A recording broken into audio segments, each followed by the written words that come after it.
In the opening words of this week's Torah portion, Re'eh, we read, God says, Re'eh, see, I placed before you a blessing and a curse.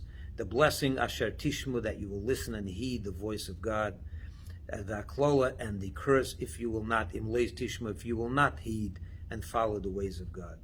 But it's interesting to note, and this is nuanced, when it comes to the blessing, it says, what the blessing will be, Asher Tishmu, that you will listen. It doesn't say if you will listen. By the curse, it says, if you will not listen, im lo tishmu, you will feel it'll be the opposite of blessing.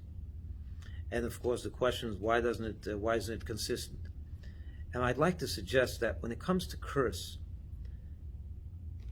you don't have a relationship with God. Your life is devoid of godliness. You're living a life that is just about your self-centered, your own agenda and so on.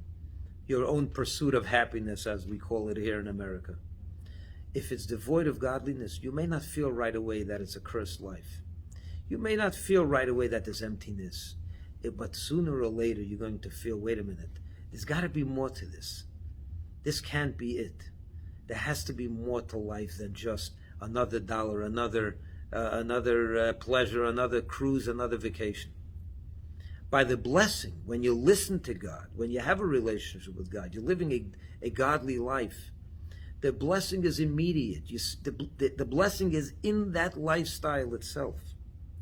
It's not if you will listen to God's voice, you will be blessed. No, the blessing is listening to God's voice. When you have a meaningful relationship with God, you're living a life that is spiritual, connected to God, faith in God, Judaism and so on. That alone, you see the blessing in that itself. Your whole life is a different life.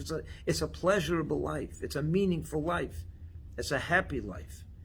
By the curse, it's different. Over there it says, if you will not listen, then you will eventually feel that it's empty. Because that's the way it works. At the beginning, when you're just pursuing your own agenda, you don't realize right away that it's a problem. You think it's great, you're making money, you're doing well, you're going on a vacation, you're having a good time. But later on you begin to realize, wait a minute, this is not good, this is empty. I need more to life. So my friends, as we prepare for the Shabbos, this is also the last Shabbos of the Shabbos that blesses the last month of the year, Elul, a special month, a month of compassion. It's a time to prepare for Rosh Hashanah. Let's find the blessing in our life.